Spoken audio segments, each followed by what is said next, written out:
a number of racialized dynamics in Canada that are, in fact, they're a whole course. Caliani teaches it. You can take it. It's great, Race and Racism. But I'm going to sort of give you like the 30-second overview of this sort of thing, just so you're aware, just sort of the kinds of things that we are talking about. So one of the racialized dynamics that we should talk about is the overrepresentation of visible minorities. The other one we should talk about is the underrepresentation of visible minorities.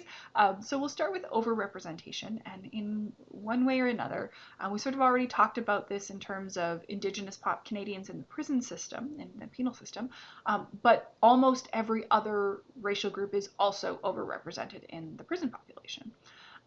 Again, we talked about this when we talked about Indigenous Canadians, but there's also a massive overrepresentation of visible minorities in the foster care system. So non-white children are much more likely to be foster children than sort of others. Say that too. As far as sort of little bits of bright spots where people are trying to fix things.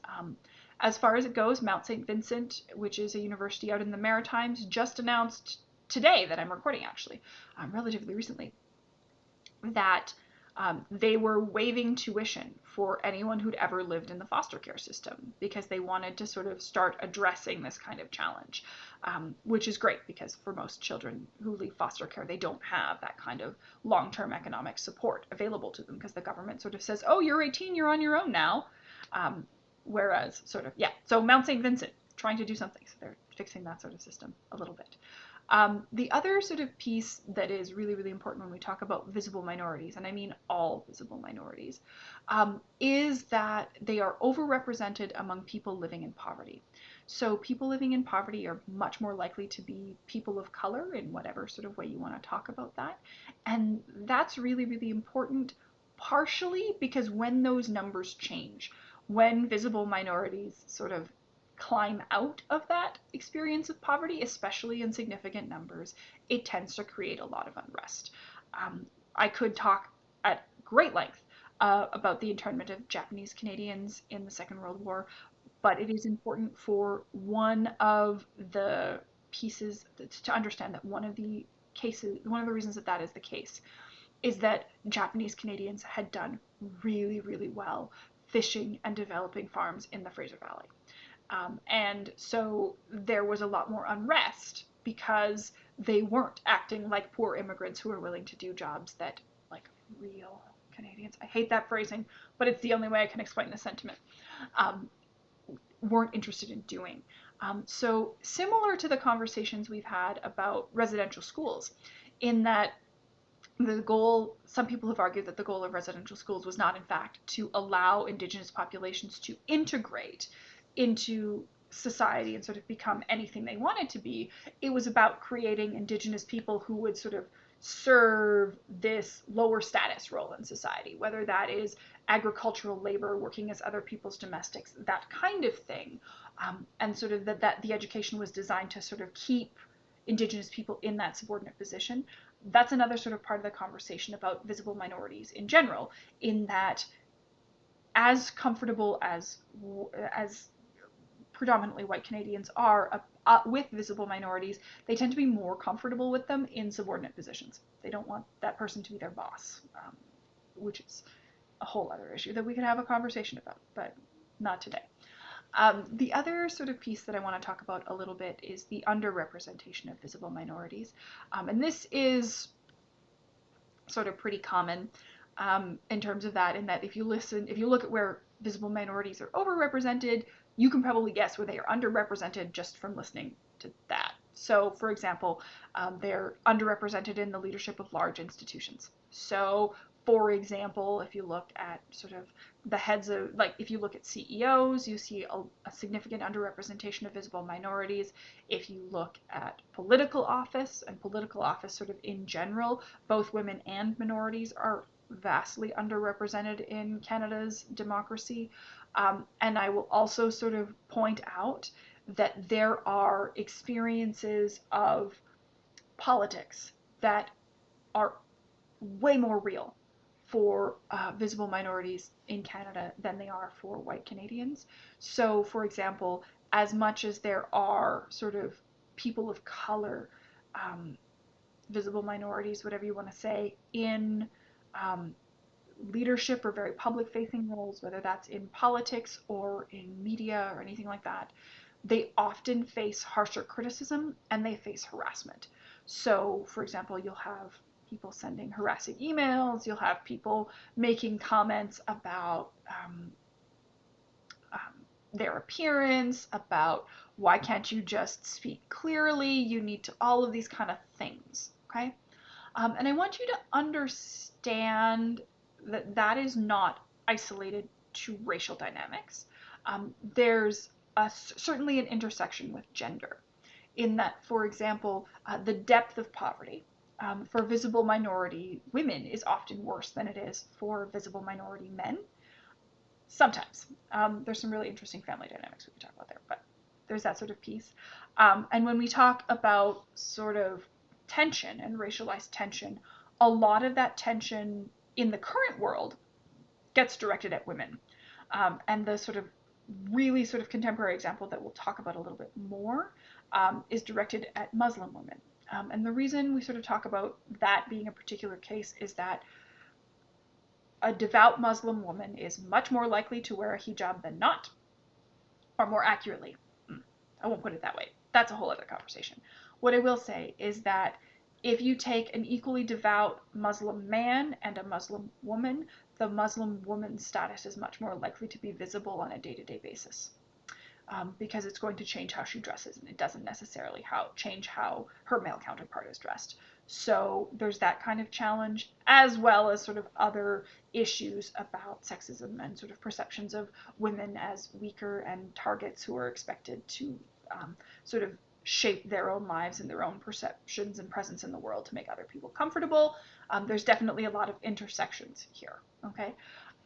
There's some sort of racialized dynamics that we sort of talk about in this space. So there's some really intangible things like ideas of belonging. So I will share sort of my own family's history here. My father was born in France, just sort of near the end of the Second World War, and he immigrated to Canada, to Southern Alberta. So I am the first generation of my father's family to be born here, and probably the third of my mom's family, because my mom's family immigrated from Ireland through the States to Canada, and have been here for a little bit longer, but not terribly much. Okay, so that's my immigration history. It's not the kind of thing I will ever test you on, but I want you to understand this. If people ask me where I'm from and I say I'm Canadian, that is the end of that line of questioning. If you are a visible minority, the next question is likely to be some version of, yeah, but where are you really from? Or where's your family from? Where there's sort of an idea that I have the ability to sort of decide what my ethnic origin and identity is when someone asks me that question. Because I have cousins who do this. They can claim to be extra Irish on St. Patrick's Day and drink more green beer, and that's sort of a thing that they do. But that conversation is like, that flexibility exists for some people and not for others, right? I can make my family's ethnic origins known or hide them as I need to for whatever reason. But for many visible minorities, that is not possible. And that is sort of an experience of racialized dynamics that's important to sort of talk a little bit about that. And I want to sort of talk a little bit about what happens when those racialized dynamics get a little bit weird. So one of the things that I will sort of tell you, like, this is a pretty predictable like numbers game, is that racial tensions tend to escalate in any given community when visible minorities make up more than 1 in 10. Which is actually a really low threshold if we're going to talk about Canada as like a multicultural country. And at the sort of threshold of like less than 1 in 10, it gets to be like people who belong to the social and racial minority can sort of go, yeah, okay, it's fine, and not worry about it. They don't have to, like, they don't really feel like they have to change their way of life to accommodate anyone else. And that's something I don't don't quote me on the details, but as I understand it, I think it's like 2040, not that long from now, more than half of Canadians are going to be what are referred to as visible minorities. And so, in a lot of ways, we're seeing a number of racial tensions right now in Canada today in a variety of different ways. BLM is one example. I Don't Know More is another example. Conversations about reconciliation with Indigenous people is another example, partially because that threshold of like more than 1 in 10 has been reached, and there are some people who get really anxious about that. And what I sort of want to talk about there is that those concerns are not necessarily um, fundamentally about race. In that it's really easy to sort of say, oh, it's all racialized and it's all that these people are racist. And that's not untrue. But I also think that doesn't give students like a clear idea of what's actually happening here.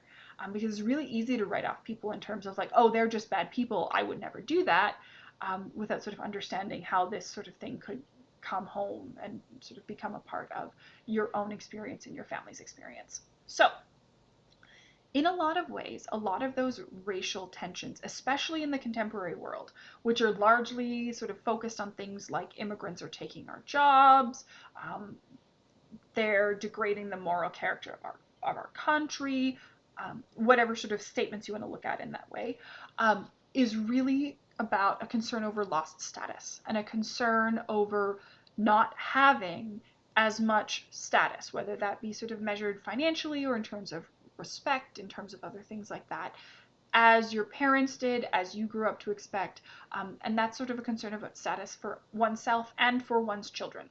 Okay? In a lot of ways, that's not linked to immigration at all. That's linked to broader economic concerns and economic instability. So, for example, accepting immigrants in the post-war era, right, in 1950, is really, really easy because, or it's not really, really easy, but it is significantly easier than it is today for a lot of people, because the perception is that the economy that we live in is relatively stable and that it's growing. And it's growing fast enough that everyone can sort of have what it is that they desire.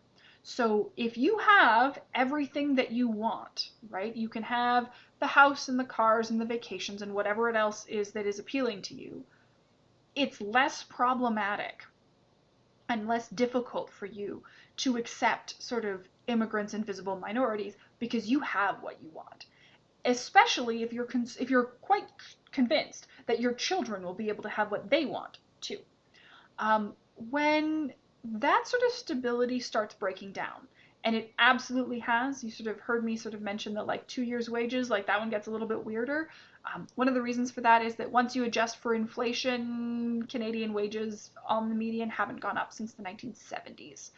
So the last 50 years, roughly speaking, most people are actually worse off because they're still making the wages they made in 1970, and inflation has gone up, and so they can't make those sort of expected sort of social changes where there's an expectation that your children will be better off than you were.